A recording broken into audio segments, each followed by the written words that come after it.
Hello, ladies and gentlemen, and welcome to another episode of Couch Warriors. Now we've actually changed our name to Couch Warriors.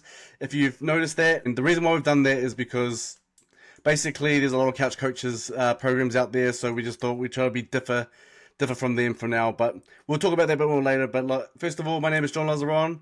I'm joined by my co-host Richard, the bandwagon conductor Letty.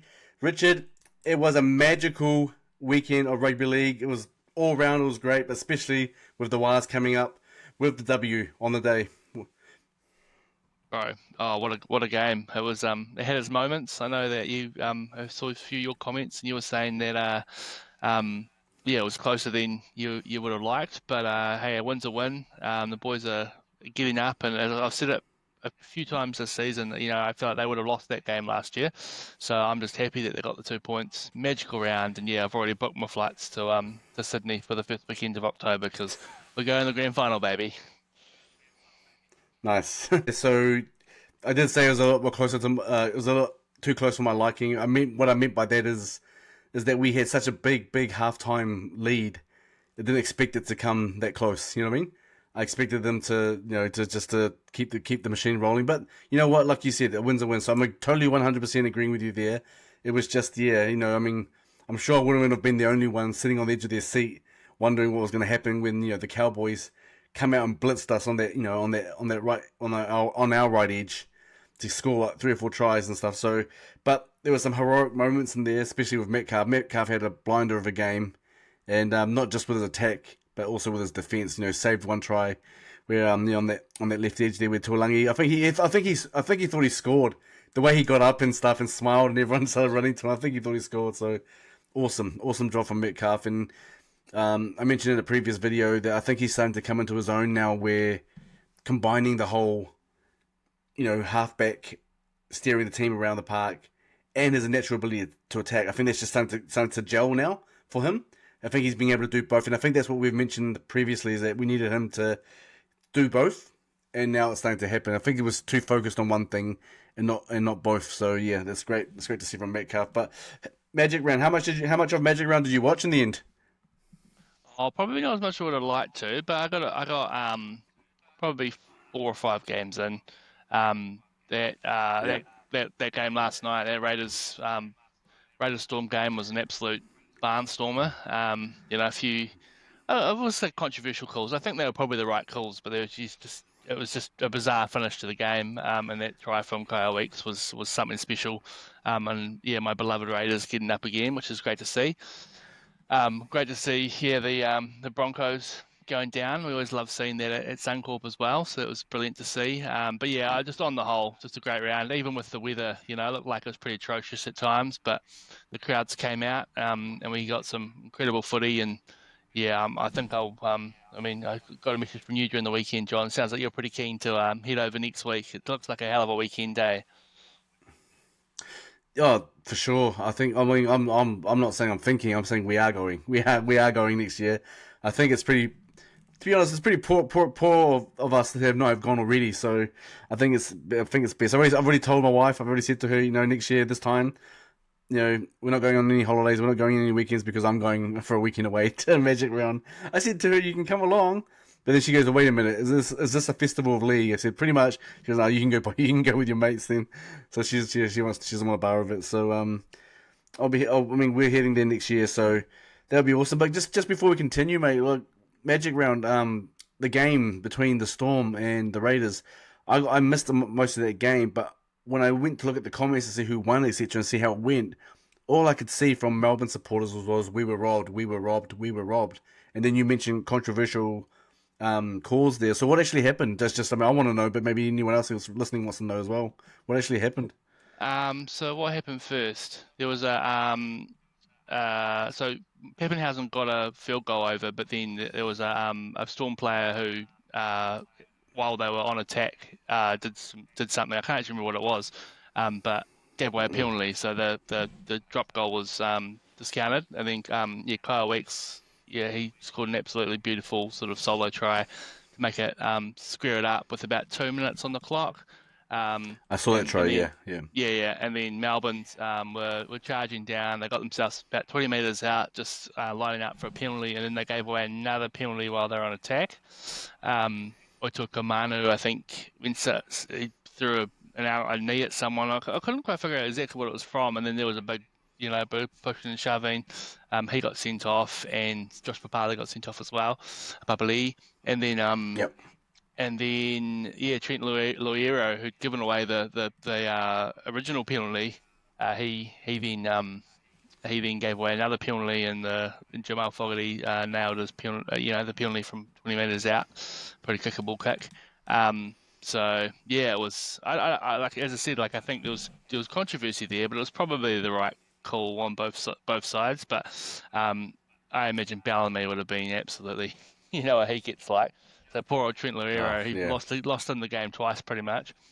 So yeah, I'm sure that he would have got a bit of an earful in the changing rooms. But it was a good game. I mean, about 10 minutes into that game, I would have thought Melbourne were going to win by 50. Like, they just started so well. Um, yeah, that Far logo on the right wing. Gosh, he's a good player. I think it's his only second yeah. start for the season. He just sort of like Tuapiki. When he gets a shot, he makes the most of it. And they need to find a spot for him, because there's a few clubs that he's similar build. He's not a big guy, but hell of a player. And he set up a beautiful try for Pappenhausen, a little run down the side and kick into the middle. So, but it was a good game. Yeah. Two of the best teams in the comp. And they're the two teams that we've lost to. So, um, it was awesome to see, that game, the Cowboys game. That everyone was talking about, those two being the games of the round, and so the Aussie media are really starting to give the Warriors the respect they deserve, and people like you and me have been giving them for 30 years, John. Yeah. Well, do you think that a lot of that's got to do with Sean Johnson now that he sort of eased his way into the Fox League commentary team, and he seems to be a bit of a favourite there. Not just amongst his the commentators there, but also amongst just the fans. I mean, hearing a lot of raps about him, about his commentary, and he's actually, I mean, I've always said this a lot. Like, I mean, fair enough. If someone's good at commentary, like, who's someone that's really good? Who's this former sports star that is great at commentary? For me, the first person that comes up is Ian Smith. Ian Yeah. Smith. And yeah, so like, because as we know, most TV production companies will only hire former players to be their commentators. You rarely see someone that's actually studied for this and wants to be a sporting commentator, or something like that, and they don't get in because they don't have the name for it. But on the odd occasion, you'll get a really good sports star who's actually really good at what they do, and I think Sean Johnson's in that league, in that category.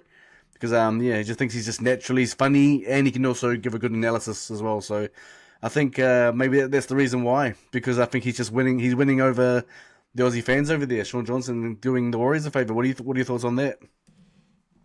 Oh, he's a bit too giggly for me, to be honest. He's just like, he was getting a bit excited, a bit too emotional. I don't really want to see my commentators doing that. I want to see them just giving some good neutral kind of analysis on the game. But nah, I was very jealous of him. It looked like he was having a good time there.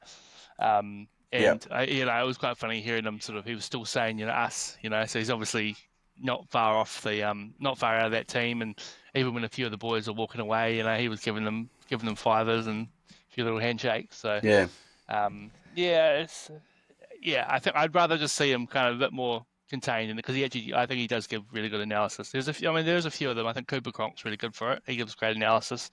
Um, the yeah, sooner they can get Kevin Walters a coaching job, the better, because he is horrendous. Honestly, I don't know if there was 2 or 3 weeks ago he was commentating the game, and oh God, I almost had to turn it off. Like, it was just he's just not great at it. So yeah, I think they need to give him maybe that Perth job. If I'm sure he'll be putting his hand up for it. There's a few guys have put their hand up for that coaching role. So we'll yeah. see what happens there. But yeah, very jealous of Sean Johnson, No, and shout out to the Warriors crowd also, because that was amazing to see them singing that song afterwards. You would have thought yeah, that was at Mount Smart. It was awesome. yeah, yeah. No, I actually heard on the commentary that there were some. I can't remember who said it, but they were saying that no matter where you walk in Suncorp, no matter what corridor you walk down, you're going to see someone with a Warriors jersey on. So I love how the fact that we're just coming out in our droves. This is not even our territory.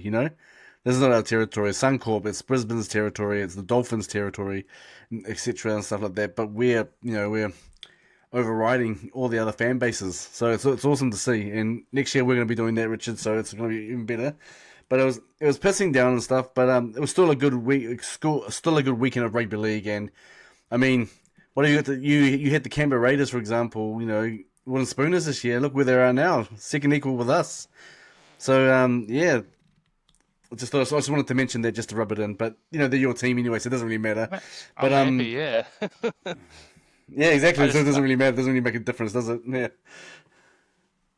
yeah, exactly. And yeah, as I said before, the weather looked atrocious, but the teams came out. Awesome to see the Raiders.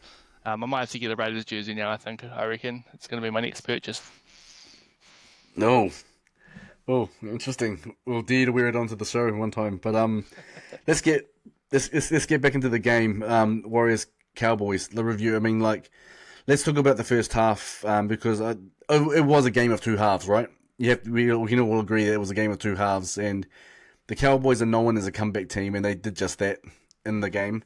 But let's talk about that first half. What did you love about that first half? There were so much things I loved about it, but what did you love about that first half, and what piled on the points for us in that first half? Yeah, I mean, I think a lot of it was on the back of Luke Metcalf, who obviously he's been a bit reserved. He hasn't quite figured out what he's doing. He was playing a bit more on the left, which is obviously where he would traditionally play when he was playing six. And it looked like he was, running, just keen to run the ball. So he obviously got over for those two tries. Um, but apart from that, I think, the boys they looked the goods. I think it could have even been Yep. more. I mean, the Cowboys sort of snuck a few late, one of those tries in pretty late in the half. But once again, the likes of Aaron Clark, we're singing his praises every week, but he put in another huge shift, and he was just once again doing that work in the middle with the likes of Jackson Ford. We saw some Yeah. big plays from Halasima again, so it's just these names that are just coming up every week. But Yeah. and even with the late switch with Leotoa out, Pompey coming in, and coming into the squad and going back on the wing. Um, and it wasn't perfect. There was a few high balls that were going in the corners, which we were putting down, but we were the way that the NRL is, we were getting a bit of probably some 50-50 calls go our way in the first half, and maybe those calls going against us in the second half. But yeah, I mean, it was on the back Yeah. of sort of Metcalf really, and I thought Harris Tavita was great as well. So it's just awesome to see that that half pairing finally, potentially doing what Andrew Webster's seen from them for the whole season. They've started every game so far, all 8 games. So, but yeah, once that second half came around and that Cowboys got in a roll, it got a little bit dicey there. I'm sure we'll sort of touch Yeah. on that. But yeah, what were your sort of hot takes from the first half at least? Well, I mean, what was really refreshing to see was to see the ball going through the hands and actually sticking, and actually the set play being executed. That's why they scored a lot of their tries on the left edge there through the hands, right? Sort of thing. So it was refreshing to see that they were actually doing it and doing it at pace, and instead of just slowing it down, or the passes were a bit wobbly where they'll catch the ball, but then the defense has already rushed up on them.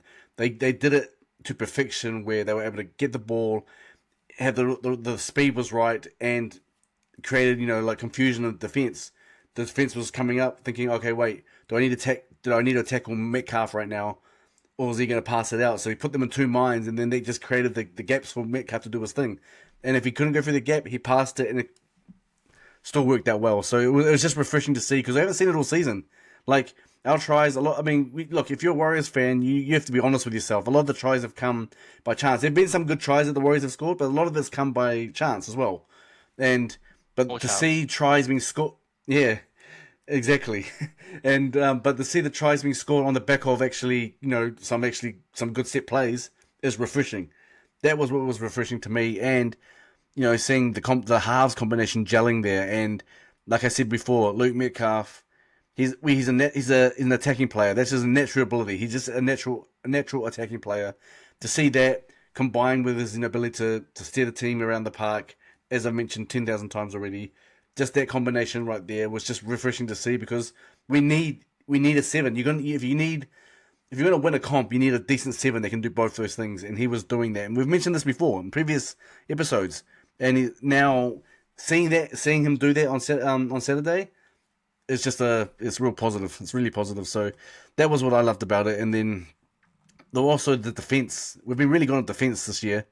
It's been a big part of the Warriors season, in helping us get over the line is our defense. And um, the Cowboys were on our line quite a few times, and we were able to hold them out, which is really good. In that first half, changed a bit in the second half, but it didn't help. It really, really didn't help with Rocco Berry coming off with that hamstring. You got a feel for him, right? Can't catch a break. You can't catch a break. Yeah, he's been very unlucky. He's missed probably about at least 5 games now, eh? I was also going to say about the first half, Yep. we completed at 91%, so when you're 20 or 22 sets that we completed, so, that helps, and you talked about it before, the ball Yep. staying in their hand. When that sort of thing's happening, it's, you're gonna get that momentum, and league is such a momentum sport. So if they can keep that up, we are completing at 82%, I think. So I'm pretty sure we're still number one in the whole league, which is unheard of for previous Warriors teams. You're used to us dropping the ball every Yep. second or third set. So if they can keep that up, they're going to go a long way. But yeah, nah, the outside backs can't catch a break, can they? So that's 4 of them out at the Nah. moment. I'm not sure on the position of Lautoa and Berry. We're obviously recording on a Monday, so we're not sure about what the team's going to Yep. look like this week. There is some indication that I think DWZ could maybe come back this week, but it sounded like he'd be at least a week or 2 away. So yeah, if those 4 guys are all out, gosh, it's going to be interesting to see who they bring in there, eh? Yeah, well, speaking of outside backs, I mean, this hasn't been mentioned much, but Kossi, for example, let's talk about Ed Kossi. He actually had a pretty good game. He did really well, and he looked really confident. It was good to see. Awesome. It was great to see someone who's actually been a bit under fire, of recent times, come out and actually play a good game. Scored a nice try as well. But do you know that he actually played a lot of that game with a shoulder injury? I didn't He know played the that. entire second half of the shot. Yeah, no, he played the entire second half of the shoulder injury, and he was praised by Webster. Webster was saying, he praised his selflessness about to go out there and still, and do the job because we were already down on troops anyway with Rocco out. So yeah, he played the whole second half with an injured shoulder, and yeah. So if people didn't know that, and you still got some hits for Ed Kossi, he actually did a great job, I thought. And at the time, I didn't know he had an injured shoulder, but yeah, whole second half injured shoulder, and still did pretty well. He So scored, good on him. scored a try Good as on well, him. didn't he? Did he score a try? Yeah, Yeah, he yeah, he scored a did. try. He Yeah. did. He did. Yeah, he did. He did. So yeah, so I just want to give a good, give a shout out to Ed Costi for the awesome game he played because and on top of that, doing it while he was injured. So that just shows you that team mana, that team sort of spirit to go out there and do that for your team because especially when we're down with Rocket Berry out. So yeah, it Yeah, was great. there's a few. It was I'd great to say there's see. a few Warriors fans out there that owe Kossi a beer, and I could be one of them, and you could be one of them as well. For just, I think we've both sort of questioned where, his spot in the team, because he had a few bad games where he came in, but the last 2 or 3 times he's been given a shot. Yeah, I think he's been great as well. So shout out Ed, and Yeah. if I get a chance, if I see you this season, I'll shout you a bro at the local. Well, we'll tag him on this just to make sure he knows. But no, but yeah. So that was really refreshing. But you know what else was refreshing for me, especially, was that the last tackle plays were a lot better. They were competing for the ball, and they were actually they had a plan. Because previously sometimes it just doesn't look like they've got a plan. There's no game plan. It was just basically take a chance. Whereas they actually had a plan and they were executing their plan. So that was really refreshing.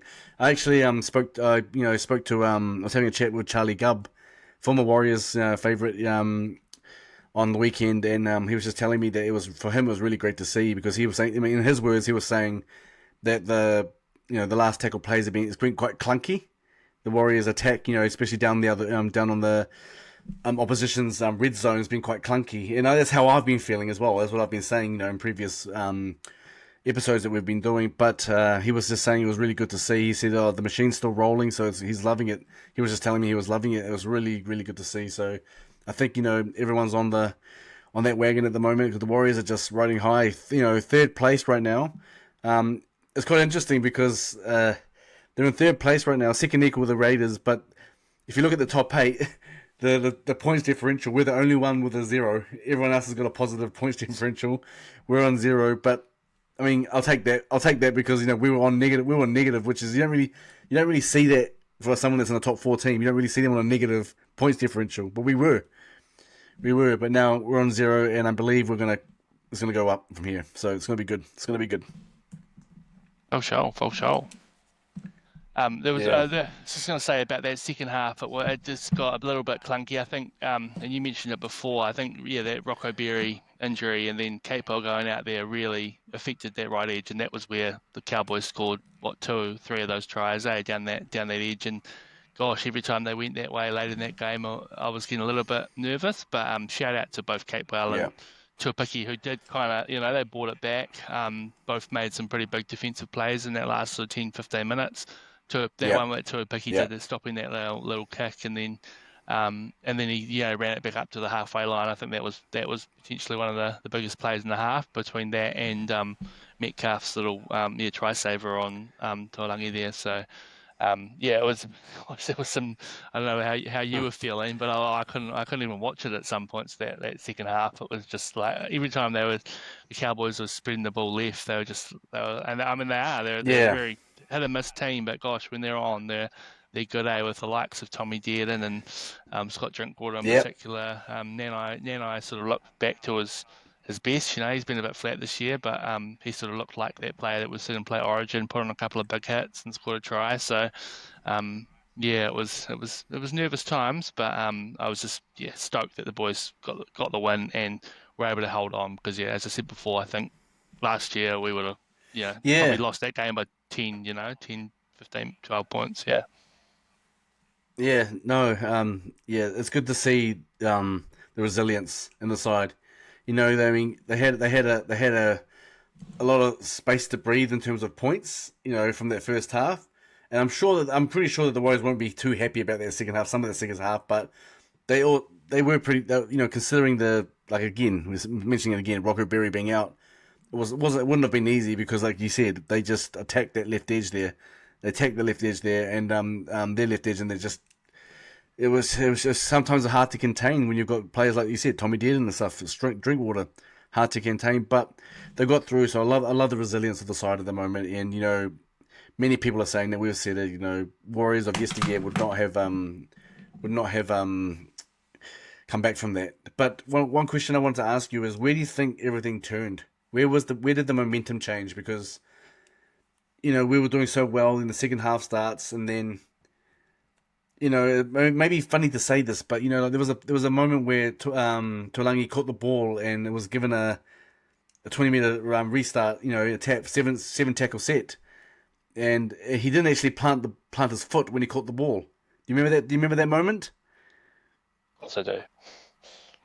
Yes, yeah, and Of it course was I it was do. annoying. But what was more annoying? Yeah, what was more annoying about it is that from there, that's when they started to get a roll on.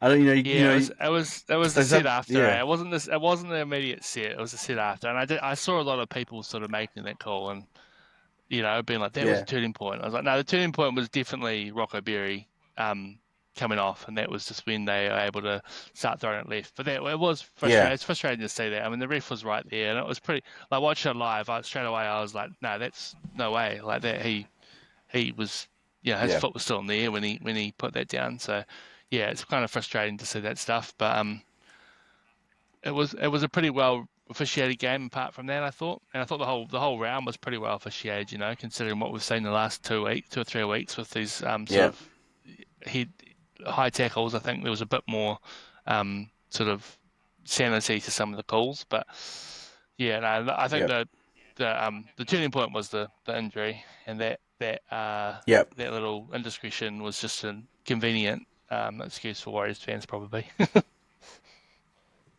Well, they were clever about it, weren't they? The Cowboys. They were clever. They saw that Rocco was out, so they took advantage of that, which any team should do, right? Which any team should do. So they took advantage of it. But thankfully, like I said, first half we were able to get maximum points there to give us a bit of an edge there, just that breathing space to do that. But again, gotta just feel for Rocco Berry. He's a great guy. I've spoken to him a few times before in the past. For interviews and stuff and things like that. And he's just a great guy. I just feel sorry for him. He's so young as well.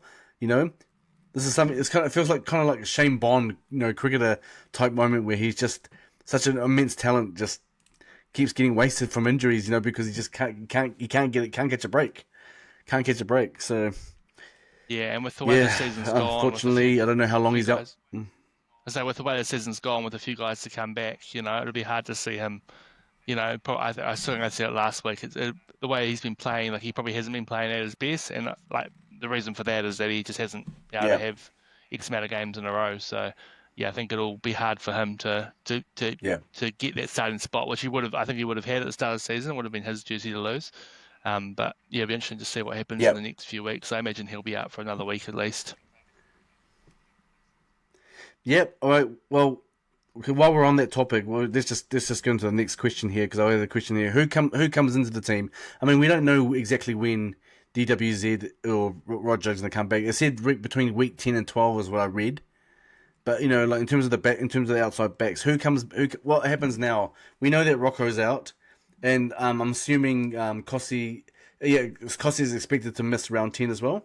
So that's another blow there because who's gonna fill those gaps for you now that Kossi's gonna be out and Berry's out as well, and possibly not DWZ being there, and possibly Roger not being there.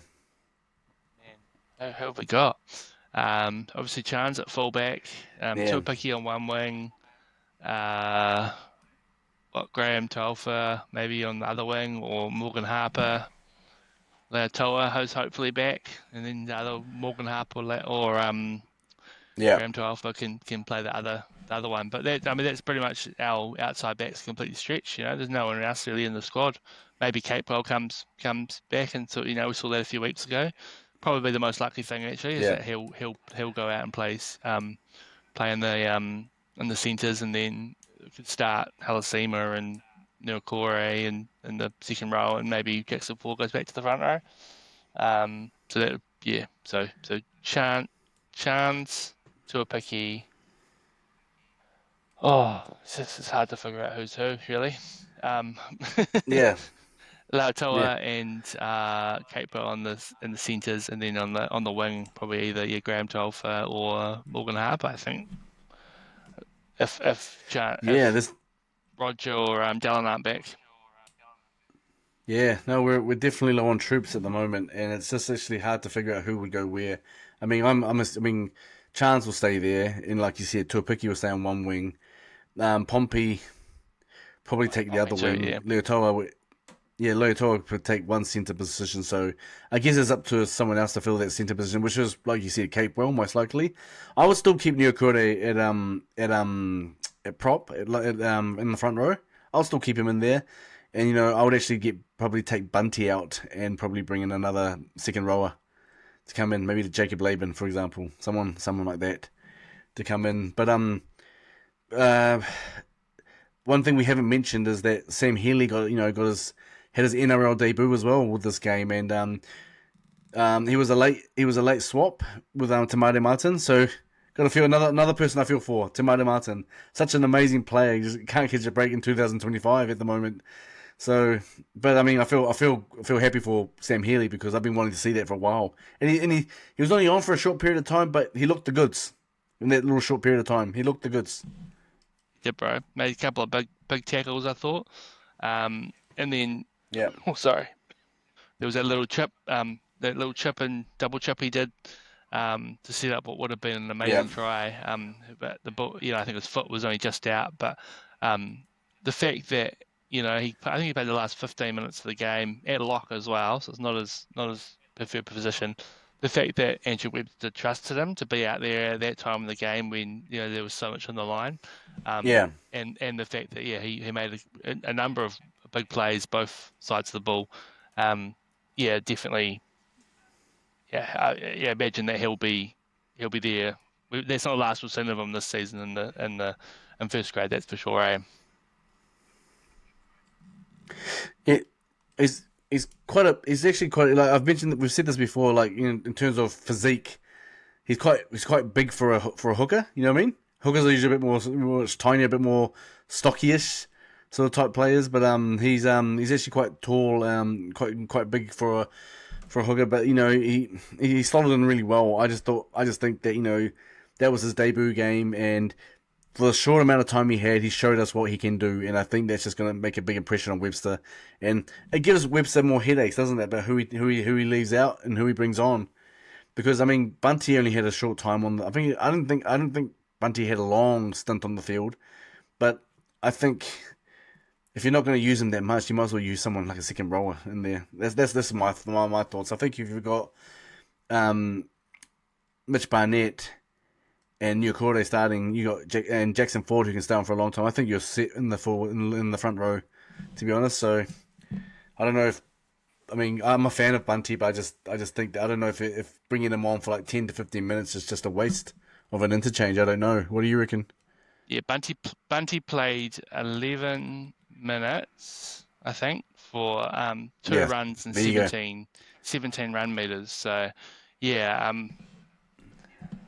I mean, it seems like a bit of a waste, like either use him better than that, or bring on another one of these young guys. Obviously, yeah, I think Laban was out with concussion last week, a concussion protocol. Yeah, But if he's back this week, I wouldn't be surprised to see him, especially if Capewell plays in the centres like I suspect he probably will. Um, it'd be silly not to sort of bring him back, him Varmoga off the bench, and just give these young guys as much of a run. But yeah, the future of the club's looking pretty good at the moment, man. Like, Metcalf and Shane Harris Davida in the halves. We've got these second rowers coming through. Um, and obviously the Harold Matts boys, shout out to them. Once a second year in a row, taking out that comp, which is huge. And then you got the likes of the New South Wales Cup, top of the table as well. So the club on the yep, whole's in a really, really, really good spot. So long may that last, and long may the boys make it to the grand final this year. yeah. I mean, a question for another day, but I really just hope that they're doing something to hold on to those youngsters because they will be as soon as they're available, clubs will be jumping at them. They'll be jumping at them. So I hope there's a plan in place to keep them for long term because some of them are amazing. Halasima is amazing. I think he would make any team. To be honest, he'll be in the 17 in any team. So yeah, I hope we've got him locked down for long term. But anyway, let's just move on from here. Let's go into the Waliams. Let's go into your segment, mate. Waliams. So who have you got for us here? Sweet as, yep. I'll start us off. We've got with 3 points. So I've gone with your boy Luke Metcalf. I think he picked up all Yep. six Dalian points and deserved two tries, 164 run meters. So great to see him running the ball, but also that try saver, which probably ended up being after all that was probably the defining moment of the game and of his performance. He's done that a couple of times in the last 2 or 3 weeks. Big sort of diving try savers in the corner. So it's awesome to see he's sort of got that Yep. desperation in him as well. And yeah, I think that was definitely the best I've seen of him in that 7 jersey. So long may that last. 2 points. I think this guy's been in my list about the last 4 or 5 weeks. I reckon Aaron Clark. I'm just Yep. amazed at how good of a signing. I think he's been the best, if not the second best signing of the year in the comp. And the commentators are singing his praises. The fans are singing his praises. But yeah, another big game. 204 run meters, so topped for the team. I think he played about 68 minutes. 81 post contact meters. So we've talked a lot about those post contact meters with Adam Fanua Blake going, but he's not a big guy, but he's just a little barrel, and he just every week he's putting up huge numbers. 38 tackles as well on top. I think he Mm. was third on the tackle count behind Mitch Barnett and Wade Egan. So he gets my 2, and 1 to my boy, another one who's sort of popping up here a lot as well as Luke Metcalf.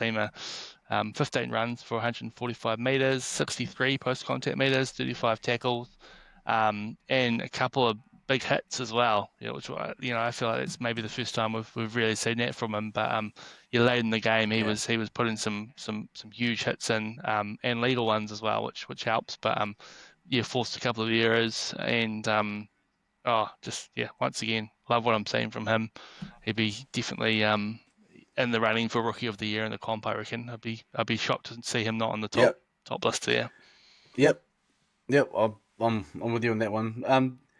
Would he be up for Rookie of the Year? Did he play last year? Did he have a game last year? He had a couple, but I'm pretty can't sure remember.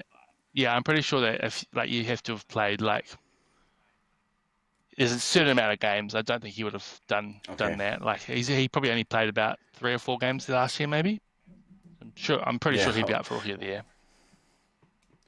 Well, I hope so, because I can't see anyone else really surpassing him at the moment, the way he's playing at the moment. But funnily enough, my 3 Wally M, is exactly the same as yours.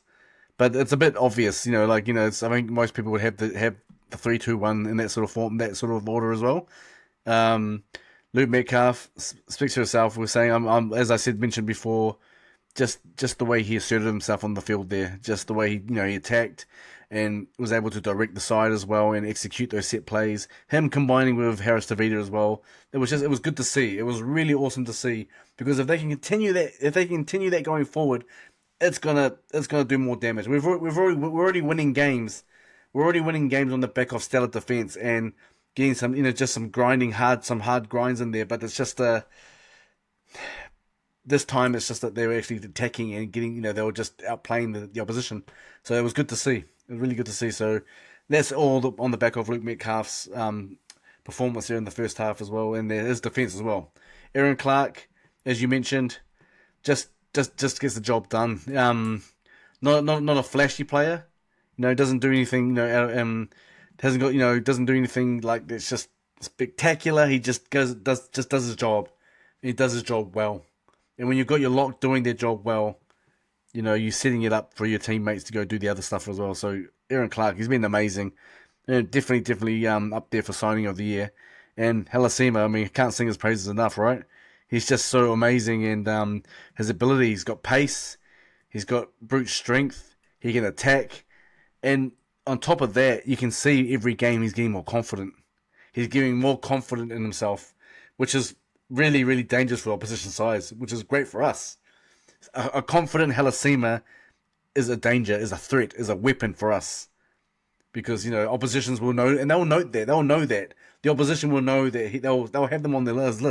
They'll say Halasima, we gotta watch this guy. We gotta watch this guy because he can tear us apart. And that's awesome to see and to have that on our side. So yeah, those are my 3-2-1s as well. That's right. Yeah, with Halasima, I feel like every time he gets the ball, it just looks like something's going to happen, and as you say, I feel like the opposition are throwing 2-3 defenders at him because he's making those post contact meters, looking for an offload. He's got pace, got good ball handling skills, great on D. He's really looks like the full package. So yeah, I've said it before and I'll say it again. I really hope that we can hold on to him and not and. I can just see if he goes to another club, it's going to be another Ali Katoa situation.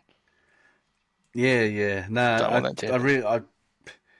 No, you'd think that he'd be the number one priority, don't you think? In terms of re-signing, keeping him, he'd be one of the number one. I would say he'd be number one priority, at the moment, to try and keep him long term. So yeah, I reckon that would be the case. But yeah, 3-2-1. I think it's the first time we've had the same Wally M's. Throughout the whole couple of seasons we've been doing this. Might have happened one more time, I think. But yeah, it's rare. Yeah. But I think it was, pretty clear. As you said, I think it was pretty clear those 3 were the standouts for that game. Yeah. I just want to give a quick shout out to Capewell. I was thinking of Capewell to give 1 point as well. I think he was getting a lot of criticism at the start of the season, but then he moved into centre for 1 game, and people were like, "Why would you put Capewell there?" But then he stood up, and since then he's been awesome. He's been great. his attack and defense, and his senior leadership there has just been great. You can see it. You can see it when you watch the games. You can just see what he's doing there, and it's just I just wanted to give a shout out to Kurt Capewell. I'm a big fan of Capewell, and I'm glad that he's coming into his own again because we all know what he can do. We all know what he can do.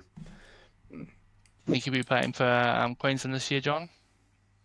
I hope so. I hope so. But I'm really hoping Wade Egan gets the shot at New South Wales. I mean, Yeah. I still think he's done enough to make the squad at least. I mean, I mean, again, another video that we did.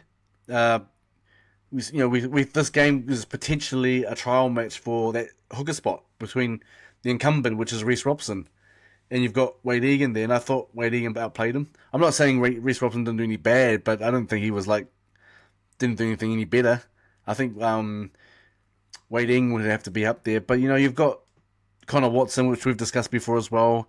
I think he would be more used as a utility because he can play lock. I think he's like a great utility player there.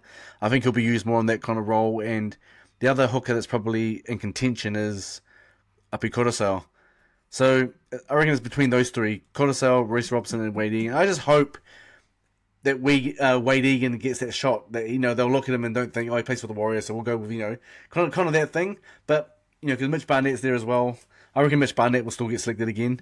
So I'm just really hoping that they give him. Yeah, I was really hoping they give him a shot. I really hope they give Egan a shot. But Yeah, he only. do you reckon do you reckon he'll get picked? Yeah, it's hard to know. Like, I imagine they will select Robson and Watson, but maybe they could have three halves in there. Like, I feel like in the past, and have Watson there as more of a utility. Egan probably didn't step up Yeah. as much as we would have liked. I think we were talking about that game as being a big challenge for him, but he only had 3 runs for 24 meters, so it was a bit very quiet for him. I mean, he's been running for over 100 meters most games. So and the conditions probably had something to do with that. Like it was obviously wet in the ground, and he wasn't able to sort of play as that sort of those darting runs from dummy. Um, Yeah. but if I was to put my money on it, I'd probably say no. But I think he should be. But I think they'll probably go with the incumbent. Yeah. That's what I'm worried about. I'm worried about that. But I mean, I can confirm that Laurie Daly, New South Wales coach, has not responded to my message when I messaged him about, is Egan in contention? Is he, amongst the conversations? And didn't expect, but didn't respect the response. But still, looking at my Instagram right now, I sent a message through Instagram. Flipping Loza hasn't bloody answered me, mate. What a dog. Exactly, he should be answering these messages. They're important. They're important. They're important. So anyway, it's good to see. It's good to see. It's good to see that the engine rolling. Like I said, those are the words that Charlie Gubb was saying to me. He said, "Oh, mate, it's just so good to see the engine rolling, keep going." So it's really refreshing to see. Yeah, long may it last. Exactly. We're round 9. We're up. Third in there. In the top 4. Let it stay that way. We've got the Dragons coming up this weekend. I think it's on Saturday. I think they're playing in Wollongong as well. I think they're playing in Wollongong. Yeah, they are. Yeah. Yeah. To be honest, I was hoping to watch the Dragons game just to get a bit of a analysis on what we're up against, but I didn't get to watch it. I didn't get to watch that game. So, did you watch the Dragons game? Nah, I didn't get to watch that one. That was the late game on Saturday. My internet actually went down about 5 minutes after the Warriors game finished. So fortunately, it was our bill we get charged every 4 weeks or something like that, and we just didn't have any money in that account at the time, and so I was frantically trying to get my internet back up, but I wasn't able to in time. So no, I missed the game. But I'm sure you would have seen the Jaden Sewer drop ball over the try line. Oh, I saw something on social media about it. Yeah, so. Oh my goodness, that's the fact that Bula picked it up and ran the field to score a try as well. And I think I think it was 34-28 that game or something like that. So Yeah. that try would have saved it. So I mean, they've obviously got some points in this Dragons team, and like they've got the players there. You know, they got Gatho. These guys, the guys have signed them. They made some big signings. Yeah, And Sloan's out on the wing. He's playing some good footy. Got Gatho there. Damien Cook. Um, Flanagan in the halves. So yeah, there's some talent in the team, but there hasn't Val Holmes and centres. It just hasn't quite clicked this season. So I'm hopefully it doesn't quite click. They've had a few games that have looked all right, but it hasn't. They've yeah, struggled for consistency. Um, it is we are kind of like a weirdly um, they're a bit of a bogey team for us. We've got a pretty yeah, bad record. 37 games played overall, and Dragons will lead the head-to-head 25-12. So I was yeah, quite shocked when I saw that, especially in yeah, Wollongong. We've got a shocking record over there. There was a stretch of about, I can't remember how many games. I feel like it was about 10 games in a row where we lost there. And we've lost 4 of the last 5 in Australia to the Dragons. And last time we played in Wollongong, we lost 30-12, and that was last year. So yeah. although on paper, I mean, we haven't seen the team yet as such, but on paper, I think we should win this game. But I'm not, I'm not sort of thinking that we're going to run away with it. I think it will be a tight one, and there's a little bit of concern for me just coming into this game. Yeah, I think you're right when you say the Dragons are a bit of an inconsistent team. I mean, they beat Melbourne, and then you think, oh wow, then all of a sudden they lose to some more of the lower teams. So, and yeah, it's been a bit of a roller coaster ride for them so far. So, who knows what side is going to turn up on Saturday night to play against the Warriors? But either way, whether it's their top side, well, whether this the side that if it's putting on those good performances, or it's the side that's not putting on those good performances, whatever happens, I still think the Warriors can beat them. And if the Warriors can consistently put on a performance like they've done that first half, I think we should outplay them pretty easily.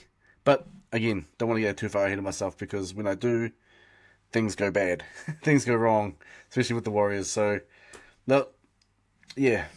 So I don't have Yeah, too much more to say about the Dragons games, to be honest. Yeah, yeah. I was just going to say, like, you talk about putting on the full performance, and it's something we just haven't seen all season. Last 2 seasons, that complete 80-minute performance. yeah, The yeah, game against the Cowboys on the weekend is a good example. We such a good first yep, half, but then we lost the second half 14-2, I think it was. Basically every other game this year, you think about it, there's times where we just, that Tigers game where we looked really good at times, and then would turn a yep, switch off, and I think they scored about 3 tries in 10 minutes, and so um, I suppose what I want to see, yeah, is just a bit more of a complete performance, and just even we can let a few tries in, but just we can't have these 10 15 minute lapses in concentration where we let in yep, 2 3 4 tries in a row.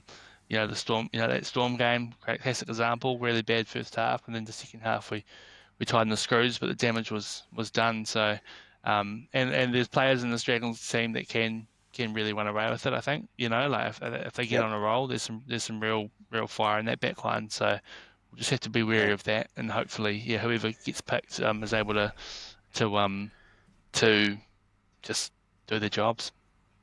Yeah, well said, mate. I mean, I think Mitch Barnett, sort of said it in that summarised it really well when in the press conference on after the game where he said we were happy. He pretty much said we're happy where we're at, but we're nowhere near we're nowhere near where we know we can be. Like they haven't reached their full potential. They know they can be better. He was basically saying we know we can be better, but we're happy where we're at. We're doing we're getting the wins and stuff, but we know we could be so much better. So that's a good sign, to know that we could be much better. But we're still in the meantime we're still getting the wins. That's awesome to see because in previous years, as we know, that wouldn't be the case, would it? That wouldn't be the case, would it? The only thing that's been sort of similar to previous years in these last few games is that teams have come back, but then when they come back, they usually win. But this time we're actually holding them out, which is really awesome. Which is really awesome to see. If they're gonna let teams come back, at least we've got enough points there, in the bank to win it in the end. So yeah, great stuff to see. But look, I don't have much. Like I said before, I don't have much more to say about the Dragons because I didn't watch their game on the weekend. But once the teams are named, we can do more of analysis and we can put something up on the socials about that. But so let's just get into tips and we'll wrap it up from there. How's that sound to you? Sounds good, bro. I think you got 6 last week and I got 5. So you cut Yes, down finally. my deficit by 1. So I think I'm up by it's about I think it's 40. I've the papers in the office, but I think it was 44 to 41. So I'm up by 3 still.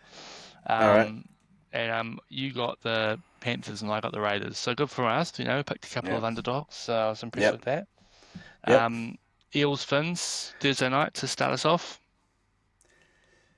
I'm gonna go Eels. I didn't think that they were that bad. Sorry, that bad. I watched a lot of that game, and with Mitch Moses there combining with Dylan Brown and then Dylan Walker as well, they look a different team than the side that started the season. And Dolphins have been playing pretty well as well, but yeah, I'm gonna give it to Eels. I'm gonna give the Eels the shot at this one.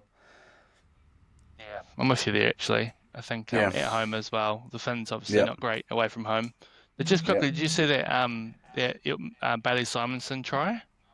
Or the Bailey Simonson penalty? He got penalised for tackling Militalo in the ear. Oh, in the air and back behind him. Yeah. Nah, I saw that. Yeah. Yeah.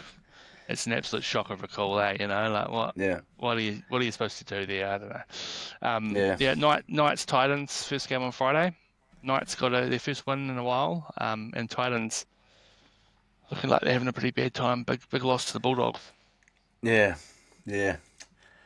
Knights. I'll give it to the Knights this one. Just on the back of their win. On just the back of their win. I'm not sure if Ponga's available. I'm not. I can't remember if he was injured or not from that game or not. But yeah, I'll still give it to the Knights. I'm gonna give the Knights this one. I think Titans are just in disarray. Yeah. Yeah, I go to Titans. They can't be that bad that many weeks in a row. Um, Rabbits Broncos. Do you think the Broncos will bounce back, or Rabbits gonna pull an upset? I think Rabbits have still got a heap of guys out as well, so it might be a bit hard for them. Yeah, I'd go with the Broncos. I think Ezra Mam's available this week, and I mean That'd be whether interesting. whether Madge puts him in or not is a different story. I mean, yeah, he's not a fan favorite at the moment. They were booing him when he was on screen at Suncorp. They were booing him, so it's pretty rough on him, especially when his home ground. But yeah, I still give it to the Broncos. I think they'll bounce back. Yeah, I can't really back Yeah, the Rabbits. I think Latrell's still out, Cody Walker's still out, Cameron Murray's still out, Jack Wyden's yeah, out. Yeah, it's just too many injuries. yeah, Game of the round up next, Raiders Bulldogs. Who would have known that at the start of the season that we'd be excited for that game? But it's going to yeah. be it's going to be absolute beauty, and Yep. Canberra as well. I'm going to take the my beloved Raiders. I'll go with Raiders as well. I think this will be the first big test for the Bulldogs. I can't remember exactly every side they've played so far, but I think that this will be a big test for them. And I think the Raiders are riding high on momentum as well, and that just shows where they are on the ladder in second place. So I think I'll give it to the Raiders as well. It's always a hard. It's supposed to be the hardest road trip in the comp as well, going to Canberra. Yep, it'll be pretty cold down there. Dragons, Wilds are both like the Wilds, Yep, yep. I presume. think Yeah. I think so. Yep. Cowboys Panthers up next. Obviously the Panthers big win over the Broncos, and Cowboys looking to avenge that loss to the Wires last week. It's Yeah, I in think. it's in Townsville. I think I'm gonna go Panthers. I think they're just they've had such a lean patch this year, and something that you don't expect from the Panthers. But when they're on, as we saw in the Magic round, they're on, and I think that might have just been the little spark they needed just to keep going. So I'll give it to the Panthers. I'll give the Cowboys some love at home. Yep. Storm Tigers up next. Can't see the Storm sort of dropping this one, so I'm happy to back them. Nah. Yep. Same here. It's And funny. Pop, Sorry. Do you find it funny how the Tigers start playing better when they bring Lockie Galvin back into the side? Is- Yeah. So I mean, I don't know if that's the reason why they've been winning, but is it a coincidence? They play crap when he's not there, and then all of a sudden they bring him back. Benji brings him back straight away, and then things start to Couple gel of a bit wins. more. Yeah. Oh, he's a decent player, so I hope Yeah. that they can just get over the drama and he can have a couple of good seasons there. I mean, I can't see him probably playing out in the next 2 seasons, but we'll see what happens. Yeah. Final game of the round: Seagulls, Sharks. The Seagulls coming off the bye, and the Sharks, got a win over the Eels, but it wasn't super convincing. Yeah. Seagulls have been a hard team to pick this year, but the Sharks have pretty similarly been sort of hot and cold. I'm gonna go Seagulls. I think most people are fit, so and they're playing at home, so. Yeah, I mean, I actually would say Seagulls as well, but because I think so far we've picked every side. Are we on the same page here with every other team on the tips? And now we've got two games where we're um, picking opposite: Cowboys, Panthers, and Knights, Titans. Oh, okay, my bad. In that case, then I'll go with the Seagulls because I was going to pick them if we were on the same page with everything else. So, no, I'll go Seagulls as well. You got to pick up that deficit somewhere, bro. I have to, exactly. Well, that's us for tonight, guys. Thanks a lot for listening in and tuning in.